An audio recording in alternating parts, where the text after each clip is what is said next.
So we're at that stage now where we're working with two things. We're working with our idea of handed-in personal investigation, and we're also working for exhibition. Those two things coincide. The priority is that we are focusing on producing our personal investigation for the exam board. Our final outcome, it will be submitted for exhibition. When it comes to the exhibition, it's up to the staff to decide what pieces get put on display. You might have a set of 5 to 10 prints, alright? So let's say you had 8 prints. The space might only allow 6.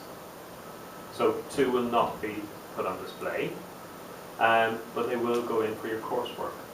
Right. So once it's finished in the exhibition, all the stuff comes together and then it's put in for your coursework. So we have to understand that there is going to be that element of we're using the space to the best of its ability, not just cramming in all the work. All right? Because there's well over 100 pieces of work being exhibited. All right? Well, there's well over 150 bodies of work being exhibited. So it's going to vary on space and location. What we need to go through now, just a quick recap. What should you have ready for submission for your personal investigation, the backup work? You're going to need your title page. Right? So clearly stating what your name, college, so forth. You're going to need your mood board. So your mood board is for the first part of the project. And make it visual. Right? Make it really visual. Remember to keep bibliography along the way to put at the back of your book. You're then going to need to have some type of project development. So you're thinking about, well, this is my mood board, what might be the idea? So we start off with a spider diagram or a mind map or a mood board or a development from your mood board. If you're doing a spider diagram, remember to develop the legs on the spider, that it branches out multiple times. You should also then be thinking about some artist research. Look for artists that inspire you. And this is leading for your summer project. So now we'll see the images that you took over the summer, and they'll be in. Not contact sheets, sample prints. Okay? So there'll be some of the ones that are selected at the end and some of the ones that aren't.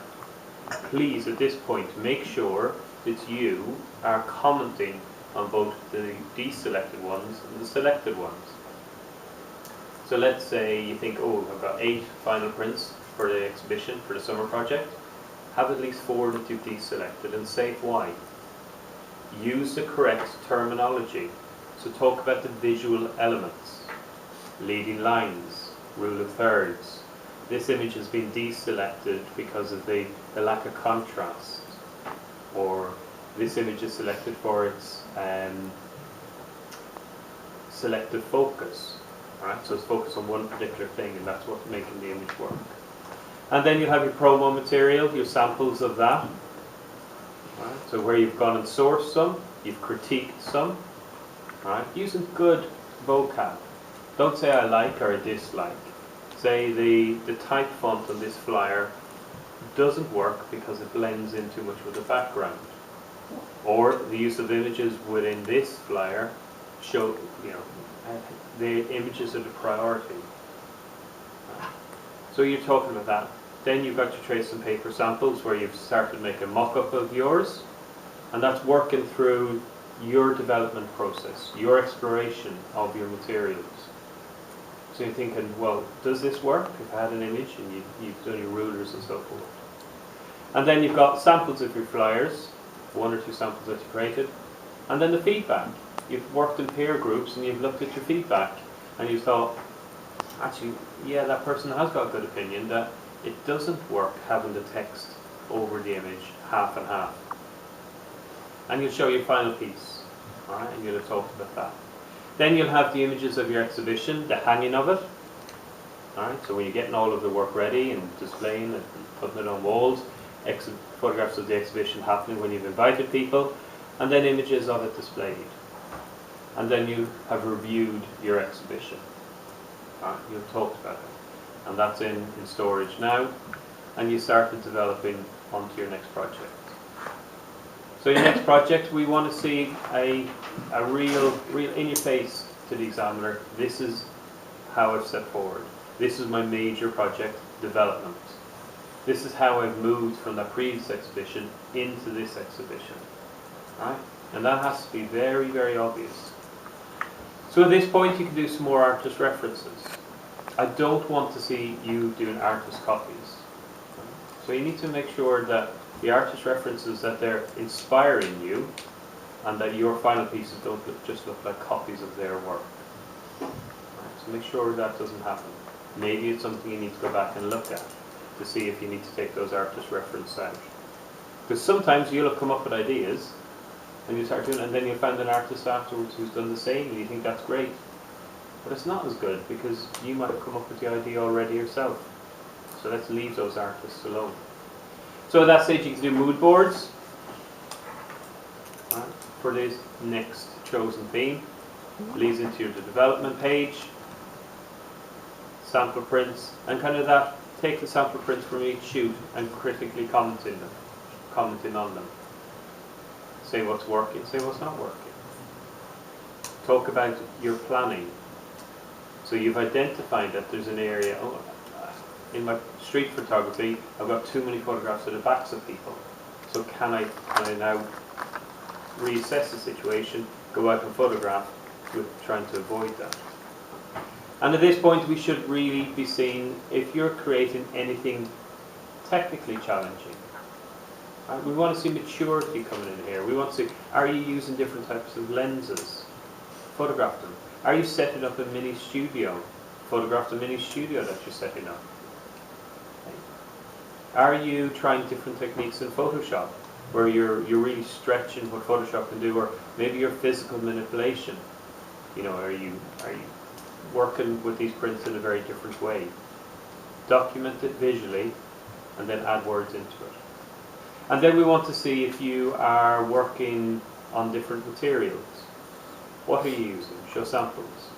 And again, at this point, we go to the final stage for the select, or refine and select, or select and refine.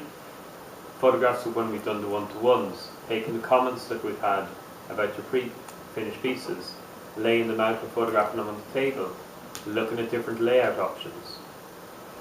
Right? But just moving around, photographing, and then commenting on those images.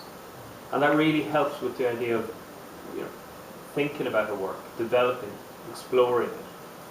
See what exploration you've done. If you've done a lot of exploring, put a page about it. Put 2 pages about it. Right? The print screens, all right, or the snipping tool.